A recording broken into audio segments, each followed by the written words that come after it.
ঝালকাঠির সুগন্ধা ও বিষখালী নদীর তীরবর্তী এলাকায় দেখা দিয়েছে ভয়াবহ ভাঙন। নদীগর্ভে বিলীন হচ্ছে বসতভিটা, ফসলি জমি ও গুরুত্বপূর্ণ স্থাপনা। ঘরবাড়ি হারিয়ে বারবার নতুন করে জীবন শুরু করতে বাধ্য হচ্ছেন অনেক পরিবার। ক্ষতিগ্রস্তরা বলছেন, স্থায়ী বাঁধ না হওয়ায় প্রতি বছরই একই দুর্ভোগ পোহাতে হচ্ছে। লাইফে কখন কি হয় গ্যারান্টি আছে? তাই ইন্স্যুরেন্স করুন সিটি ব্যাংকে, কারণ ইন্স্যুরেন্স করলে সিটিতে সুরক্ষা পাবেন নিশ্চিতে। বর্ষা এলেই নদী ভাঙনের আতঙ্ক বাড়ে ঝালকাঠির সুগন্ধা ও বিষখালী নদীর তীরবর্তী বাসিন্দাদের। প্রতি বছরের মতো এবারও বর্ষা মৌসুমে ভয়াবহ আকার নিয়েছে নদী ভাঙন। ঝালকাঠি সদর উপজেলার দেউরি ও দিয়াকুল, রাজাপুর উপজেলার বাদুরতলা এবং নলছিটি উপজেলার হদুয়া, চর ইসলামপুর ও বড়ইকরণ এলাকায় ভাঙনের তীব্রতা বেড়েছে। নদীগর্ভে বিলীন হচ্ছে ফসলি জমি, বসতভিটা ও বিভিন্ন স্থাপনা। এতে নিঃস্ব হয়ে পড়ছে শতাধিক পরিবার। ভাঙনের কারণে গত 2 দশকেরও বেশি সময় ধরে অনেক পরিবারকে একাধিকবার বসতভিটা স্থানান্তর করতে হয়েছে।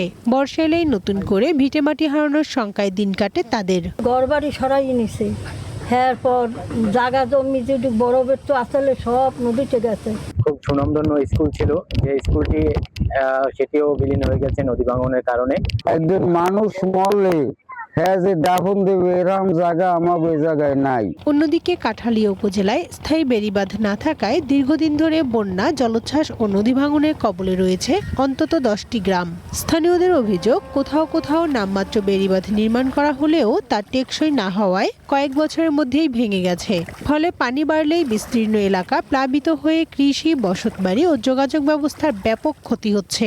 অন্যের জায়গায় থাকতে বলতে গেলে এই অবস্থা, সব সম্পত্তি শেষ, একদম নিঃস্ব। আমাদের একটা স্থায়ী একটা বেড়িবাঁধ লাগবে। সরকারি যদি এই ব্লক টুল হালাই আমাকে বাঁধ রক্ষা করে, তাহলে আমরা টিকে থাকতে পারবো, নাহলে আমরা এককালে শেষ। এদিকে নদী ভাঙন রোধে 24 কিলোমিটার এলাকায় তীর সংরক্ষণ কাজের একটি প্রকল্প প্রস্তাবনা মন্ত্রণালয়ে পাঠানোর কথা জানিয়েছে পানি উন্নয়ন বোর্ড। ঝালকাঠি জেলার সদর, নলছিটি, রাজাপুর এবং কাঠালিয়া উপজেলার আর 14টি স্থানে 21 কিলোমিটারের যে ভাঙন আছে সেটার জন্য আমরা একটা ডিপি প্রস্তুত করে বোর্ডে প্রেরণ করেছি। গতকালকে কাছে সভা হয়েছে।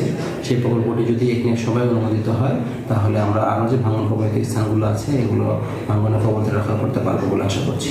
জিও ব্যাগ বা সিসি ব্লকের সাময়িক ব্যবস্থা নয়, নদী ভাঙন থেকে স্থায়ী সুরক্ষার জন্য দ্রুত টেকসই বেড়িবাঁধ নির্মাণের দাবি ক্ষতিগ্রস্তদের। One national desk.